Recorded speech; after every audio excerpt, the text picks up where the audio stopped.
तैयारी के लिए मैंने सिर्फ कंसिस्टेंसी रखी, डेली पढ़ाई करी, ऐसी कोई मतलब अलग से तैयारी नहीं करी। वो ज़माना नहीं रहा कि आप बेटी और बेटे में भेदभाव करें, तो कृपया करके उनको पढ़ाइए। अंबिका गौड़ जो कि स्टेट टॉपर रही है 99.4% मार्क्स के साथ, उसको हमने स्कूल में इनवाइट किया था कि वो बताए कि वो किस तरह से एजुकेशन करती थी और कैसे उसके मार्क्स अच्छे आए।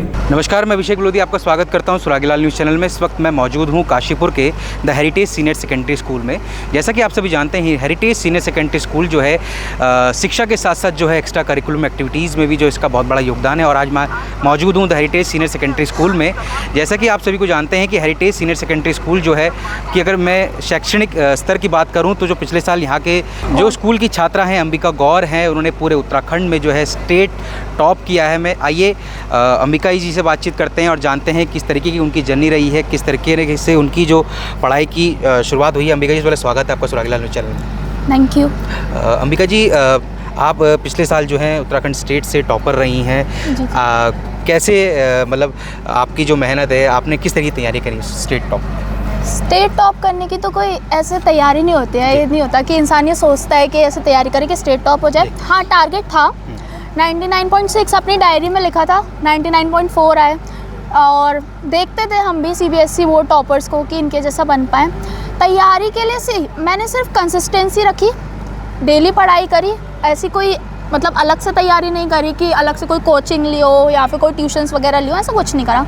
डेली पढ़ाई करी, उन्हीं बुक्स को जो NCERTs होती हैं उन्हीं बुक्स को बार बार पढ़ा, तो उसी की वजह से मेरे अंबिका जी, कहीं ना कहीं बात करूं कि इतनी बड़ी सफलता में जो है टीचर्स का एक बहुत बड़ा योगदान होता है। तो टीचर्स के लिए आप क्या कहना चाहेंगे?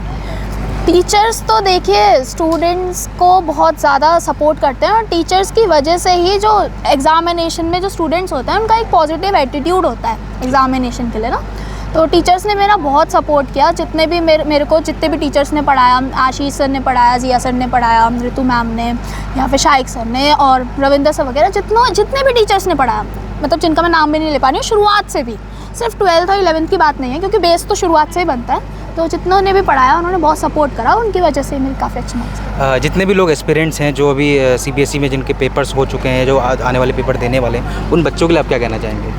मैं उनके लिए ये कहना चाहूँगी कि किसी को आपके लिए लिमिट सेट मत करने दो, अपने टारगेट रखो, उसको अचीव करो और किसी को ये आपको बताने मत दो कि आप क्या कर सकते हो, क्या नहीं कर सकते हो, कितने % ला सकते हो, कितने नहीं ला सकते हो।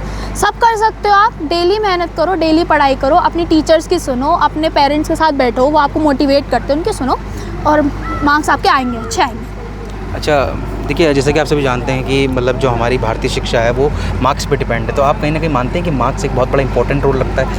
देखिए, कुछ लोग कहते हैं मार्क्स इंपॉर्टेंट नहीं है, कुछ लोग कहते हैं नॉलेज इंपॉर्टेंट है। मैं कहती हूँ अगर नॉलेज है तो मार्क्स आते हैं, ठीक है। तो इसको मैं कॉन्ट्राडिक्टरी नहीं देखती हूँ कि मार्क्स वर्सेस नॉलेज, ऐसा कुछ मुझे नहीं लगता। नॉलेज है तो मार्क्स आएंगे। तो और पेपर प्रेजेंटेशन मैटर करता है, वो एक स्किल है। अंबिका जी, मैं जानना चाहूँगा, देखिए हमारे समाज में जो है बेटियों को जो है सिर्फ घर तक ही सीमित रखा जाता है। पर अब कहीं ना कहीं जैसे आप जैसी लड़कियां जो हैं, होनहार लड़कियां हैं जो अभी 99.4% जो ला के आप उत्तराखंड टॉप पर हुई हैं, तो आप बेसिकली लड़कियों के लिए क्या कहना चाहेंगे, उनके पेरेंट्स के लिए जो इस तरह की सोच रखते हैं? देखिए, जो ये सोच होती है ना कि बेटियों को घर तक सीमित रखना है, वो पेरेंट्स की भी होती है और बेटियों की खुद के अंदर भी होती है। देखिए, बेटियाँ खुद ये समझती है कि अगर पढ़ाई नहीं हुई तो बैकअप ऑप्शन है कि हम किसी के ऊपर डिपेंड हो जाएंगे। आप ये सोचते क्यों हो? आप खुद ये समझो ना कि हमारे पेरेंट्स ने हमारे लिए इतना करा है और पेरेंट्स की जो जिम्मेदारी है, हमें भी उनके लिए कुछ करना है, हमें भी समाज में योगदान देना है। सिर्फ घर पे बैठ के, घर तक सीमित रह के तो कुछ नहीं होगा। कोई आप समाज को योगदान नहीं दे पाओगे ना। तो आपको योगदान देना है तो आपको आगे आना पड़ेगा। पेरेंट्स को भी समझना चाहिए कि अब ये वो ज़माना नहीं रहा कि आप बेटी और बेटे में भेदभाव करें। तो कृपया करके उनको पढ़ाइए। जैसे मेरे पेरेंट्स हैं, हम लोग ना 3 बहन हैं। मेरे पापा ने मेरे को कभी ऐसा नहीं कहा कि बेटे तुमको घर का ही काम करना है या फिर तुम्हारी शादी कर देंगे, ये सब। उनका बस ये है कि तुम अच्छी से अच्छी जॉब पे जाओ, जो करना चाहती हो वो करो। तो मेरा हर पेरेंट्स से यही रहेगा कि प्लीज़ अपनी बेटियों को पढ़ाइए और बोझ मत समझिए। और जो बेटियाँ हैं उनसे भी रहेगा कि बोझ मत बनो। और कृपया सिर्फ अपना ना, हम लोग कहते हैं ना खूबसूरती को ध्यान में मत रखो, कैरेक्टर बिल्डअप करो, अपनी पर्सनालिटी बिल्डअप करो। खूबसूरती मायने नहीं रखती है लाइफ में। आइए कक्षा 12वीं की छात्राओं से जानते हैं कि इनके स्कूल की जो शिक्षा की जो गुणवत्ता है उसको लेकर उनका क्या कहना है। Very thankful to our school, the Heritage Senior Secondary School, who provide us such a wonderful session from which we learned that how we can become from an average student to a topper. And She not only told us about how to prepare for exams, but she also told us that before going to exam, we should have positive attitude and us. She also gave us a motivation that the self-discipline is also very important and consistency should be there in our studies.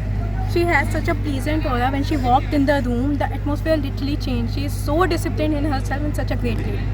Thank you. देखिए, the heritage senior secondary school में हमने जो उसको स्थापित किया था वो इसी मोटिव के साथ स्थापित किया था कि हमारे बच्चे हर क्षेत्र में सफल हों। पढ़ाई नहीं, बच्चे स्पोर्ट्स में, आपके एक्स्ट्रा करिकुलर एक्टिविटीज़ में, हर क्षेत्र में बच्चे का हमारा नाम हो। और इसी कड़ी में हमने आज क्या किया था, हमने पुरानी हमारी बच्ची 2022-23 के बैच की अंबिका गौड़, जो कि स्टेट टॉपर रही है 99.4% मार्क्स के साथ, उसको हमने स्कूल में इनवाइट किया था और उसका हमारे बच्चों के साथ हमने सेशन करवाया था। हमारे नए बच्चे जो हमारे स्कूल में एडमिशन हुए हैं, प्लस जो हमारे पुराने बच्चे भी थे, जो मेरिटोरियस स्टूडेंट्स थे, हमारे पोजीशन होल्डर्स थे और जिनसे हमें अपेक्षा है कि वो एक अच्छा रिजल्ट हमें देंगे आने वाले वर्षों में। तो हमने एक सेशन आज रखा अपनी बच्ची का, अंबिका गौड़ का, कि वो बताए कि वो किस तरह से एजुकेशन करती थी और कैसे उसके मार्क्स अच्छे आए। और प्रश्नकाल भी रखा गया सेशन एक, जहां हमारे बच्चों ने उनसे क्वेश्चंस भी पुटअप करे कि दीदी आपने किस तरह से प्रिपरेशन करी और कैसे आप इतना अच्छा स्कोर किया, आपने किस तरह की आपकी गतिविधियाँ रहती थी, कितना आप सोशल मीडिया में इन्वॉल्व रहती थी। तो ये सेशन हमने कराया इसी कड़ी में ताकि हमारे बच्चे मोटिवेट हों और आगे जाकर ऐसे ही हमारे विद्यालय का और हमारे क्षेत्र काशीपुर का नाम प्रदेश में रोशन करें।